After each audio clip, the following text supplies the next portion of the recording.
Don't get in my way now.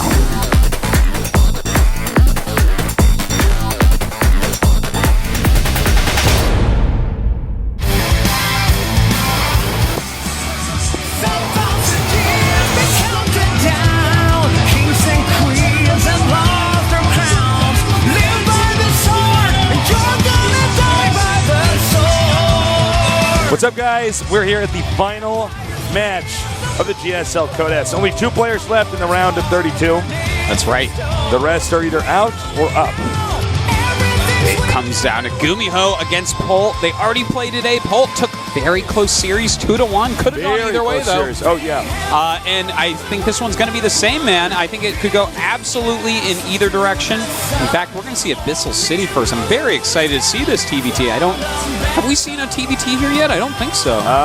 No, we have not. We've seen a PVZ, a PBT, I think, I don't know. But anyways, I don't know, Tasteless. I don't know either. It's so funny when you ask me those kind of questions, or even when I ask you those kind of questions, I'm like, you remember GuMiho's games on, what was it, like Cloud Kingdom? And because I said it, I'm like, I know all these games in our brain to a degree are just a bunch of mush. You know what I mean? Yeah. All right. The final match before we turn to the next chapter of the GSL Code S, the round of 16. Dude, you can see their personalities in their play and here. GuMiho moving around quickly. Jiggling, has a towel, Polt, the thinking man pose, fixing his glasses, fixing his hairline. These 2 players are going to show us exactly who they are today, Tasteless. They want this. It's the hardest Code S to date. It's the best Code S I've casted to date. And, well, there's just no more time, guys. GuMiho against Polt here in Seoul, Korea.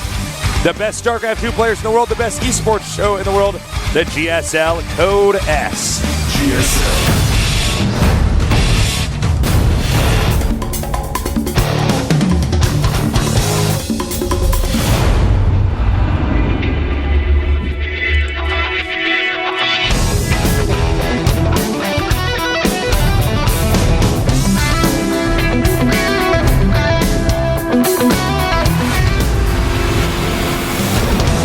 Welcome to GSL Abyssal City. And in the center left, we have our very special nerd, because he's sponsored by the Handsome Nerd. He is so skilled. He won the first set against his opponent. Will he do it again, though, this time? He is GSL Polt.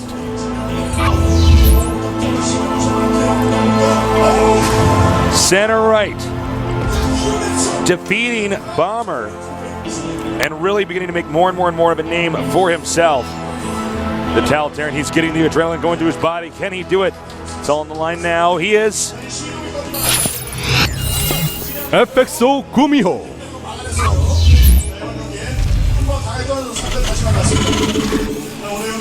I'm excited.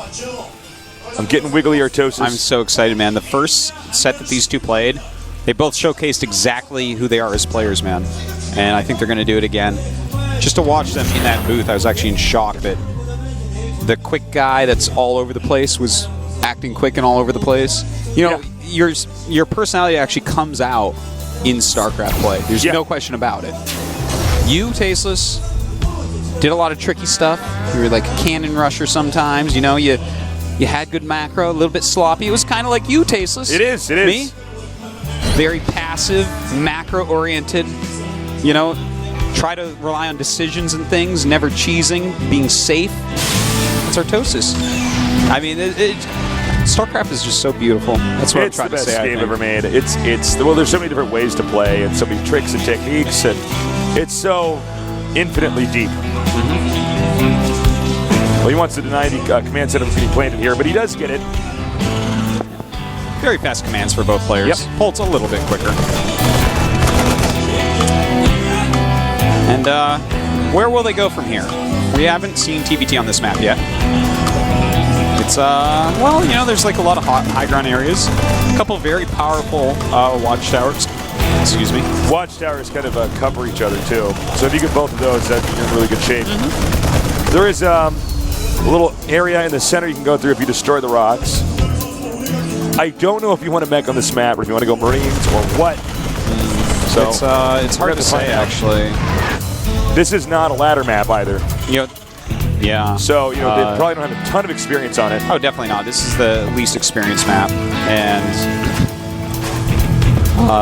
that's going to make the match even that more interesting because we get to actually learn what these guys think is going to be pretty decent here for TVT.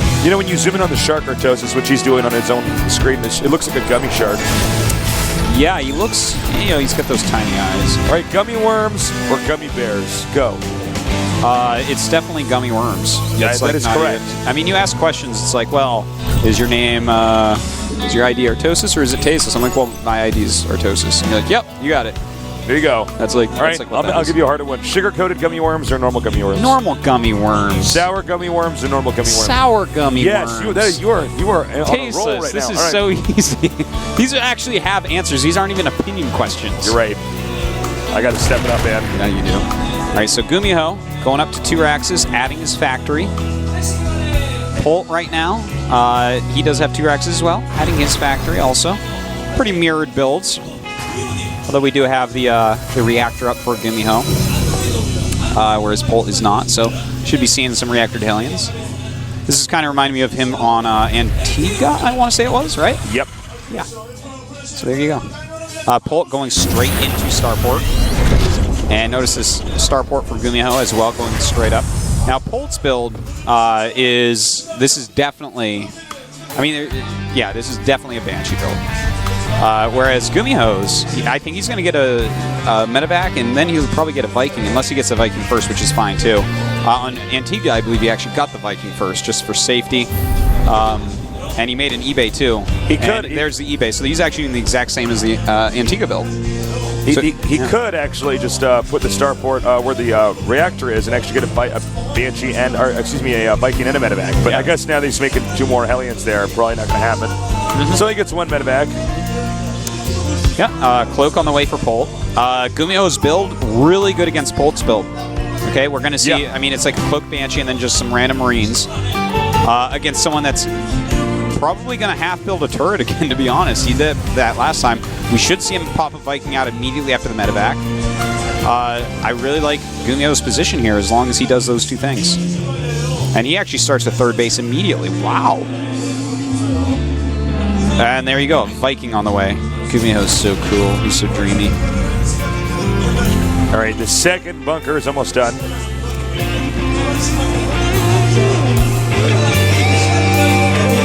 And he could even drop actually the main. I think that's actually what he's going to do, literally. And here we go.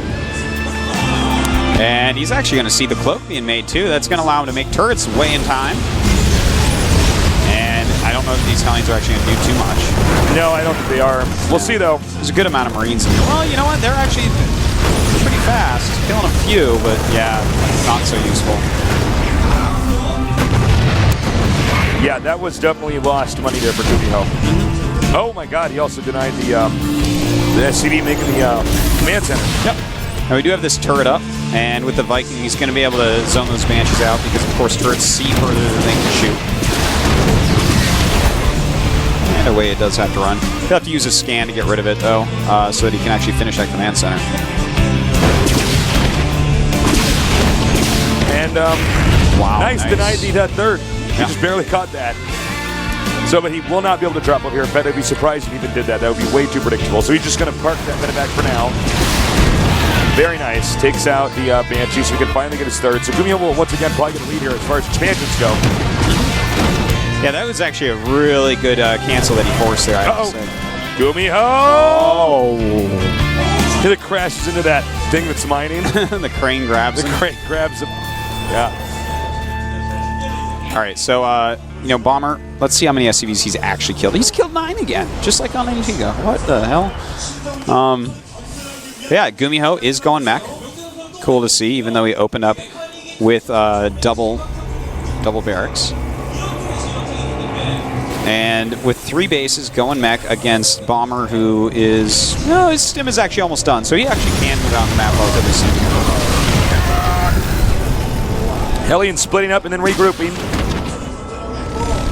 GuMiho's just playing very well. You know, it's funny because the stamina does become a real issue.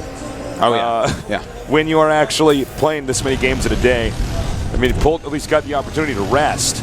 Yeah. Because he's rewarded with that because he won the first, set. That's true, but GuMiho's played just TVTs as well, so he's like really warmed up on the matchup overall, whereas Polt has to jump from TVT to TVZ to TVT. Yeah, there is a shifting gears here. That's absolutely true. Yeah.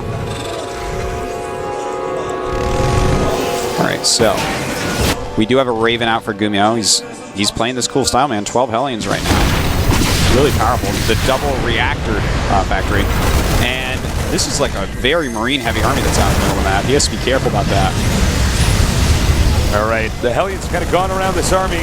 Now, he could get these Marines at the angle that they're at. That would be really nice, but he's not going to. He's going to go ahead and just play it safe and go back.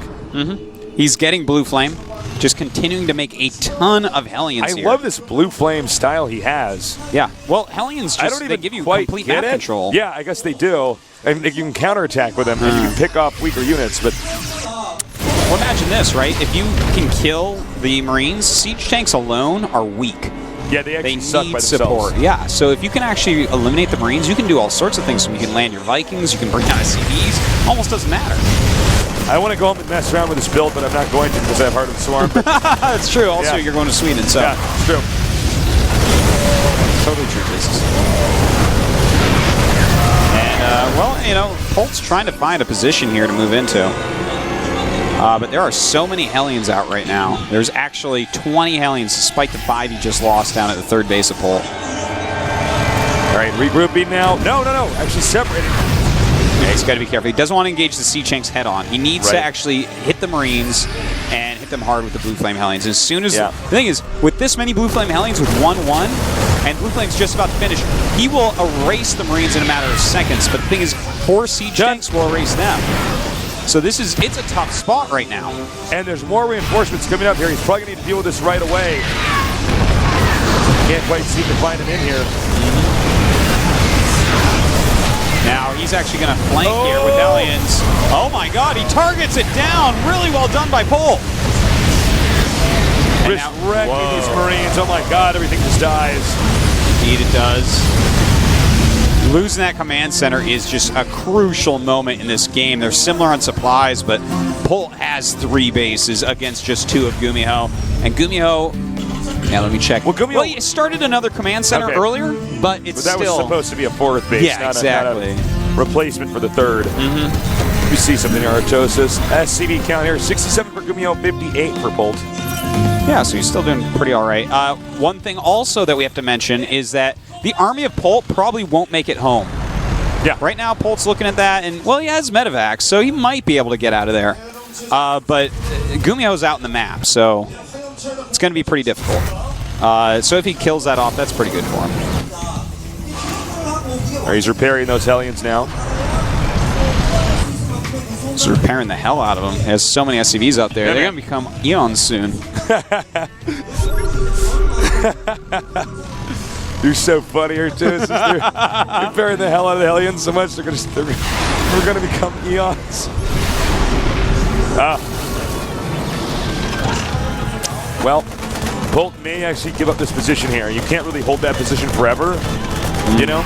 Polt's trying to move across the map and actually join up with his other army, because if he does lose all those units, then suddenly it's not so bad. And look how many... He actually has 38 Hellions, 4 tanks, 6 Vikings. Oh my god. Alright, so here we go. He's actually moving in with these Hellions. Polt's army, a big chunk of it, still out of position.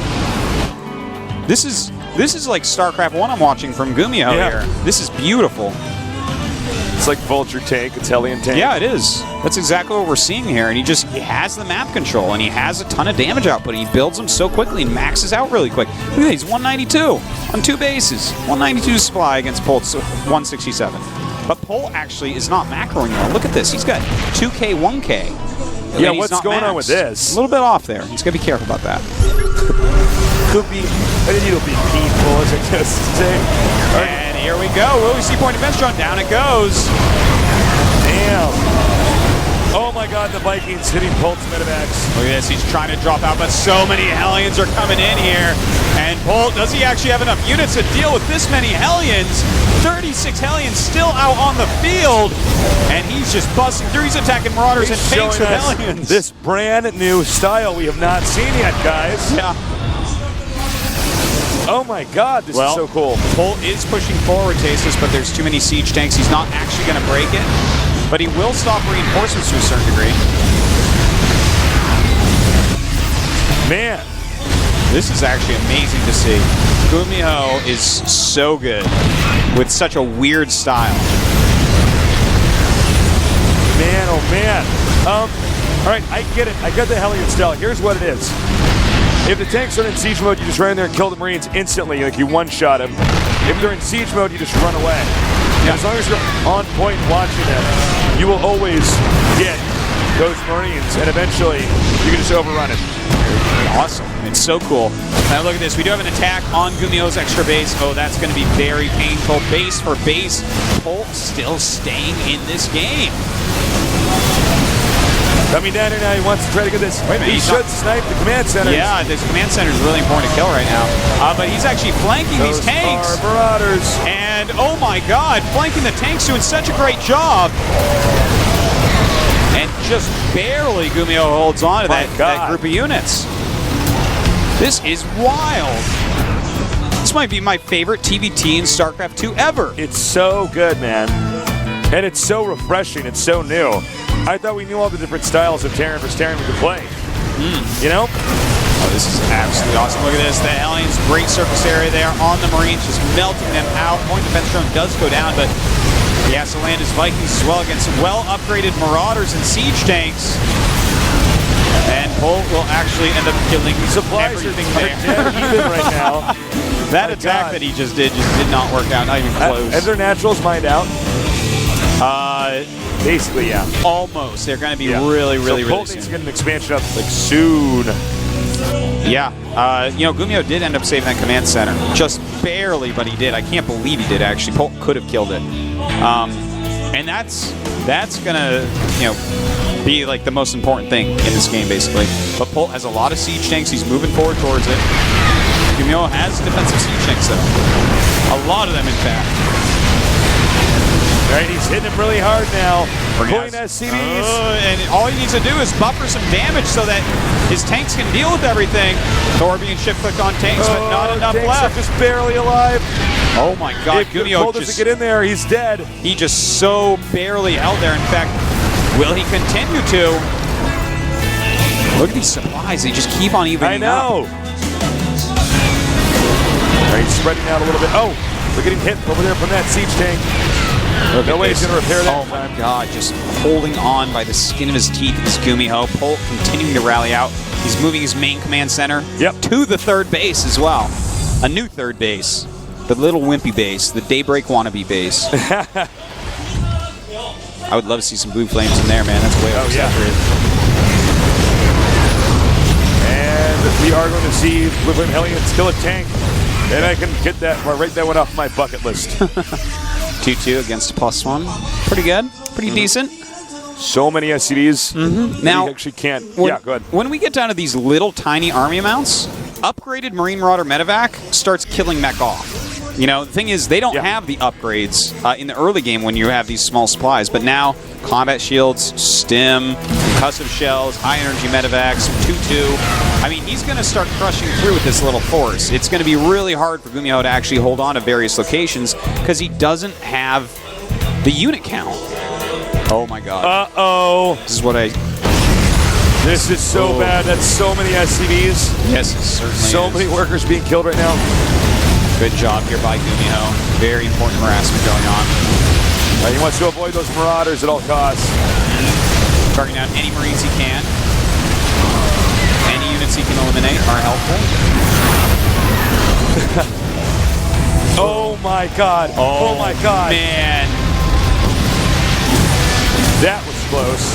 Yeah. All right, workers killed. Polt's killed 59. GuMiho's killed 51. These guys are so evenly matched, it's actually insane. All right, he's coming in now. Taking out that last Marauder in the back. All right, he's going to keep pushing forward here. The Marauders are just not that strong.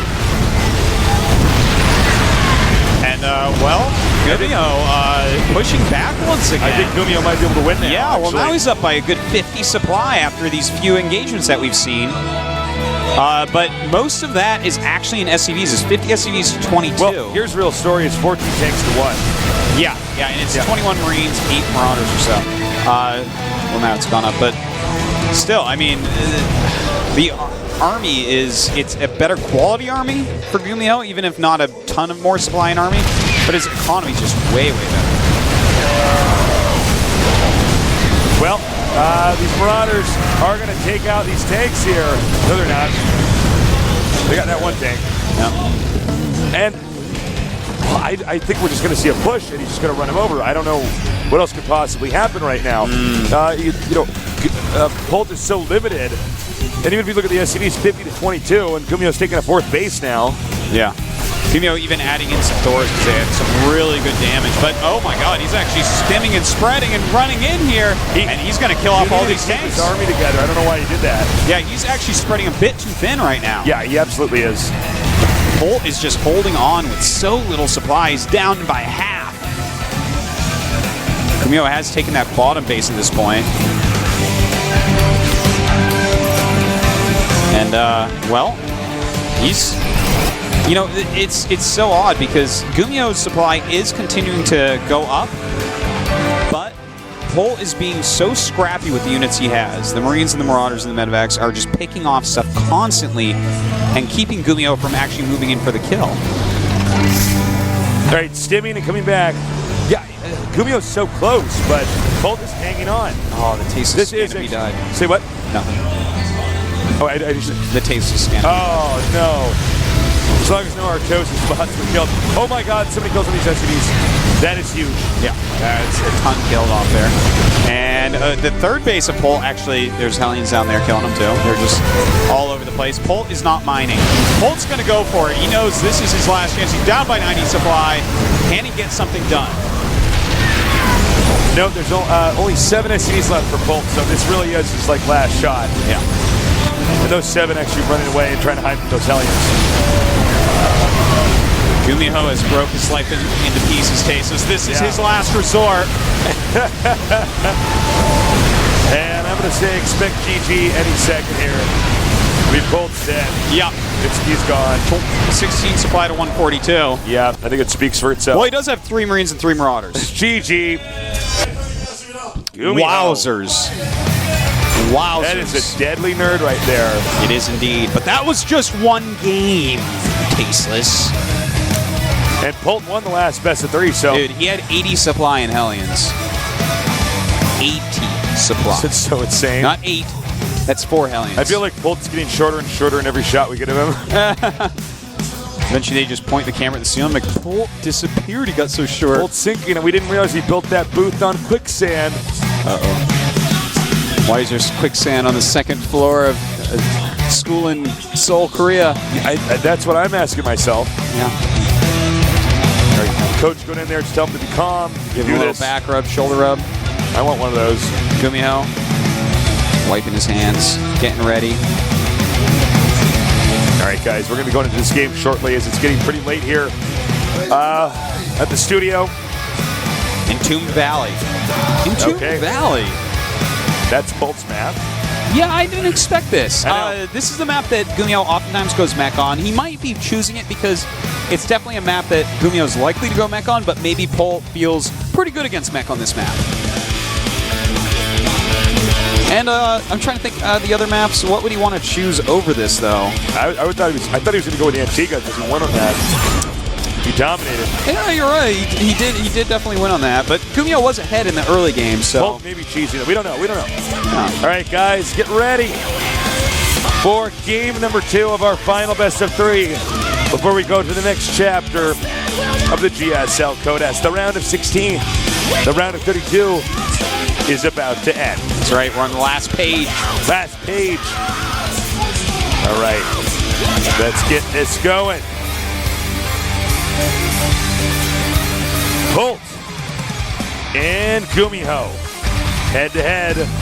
Who will move on? We'll see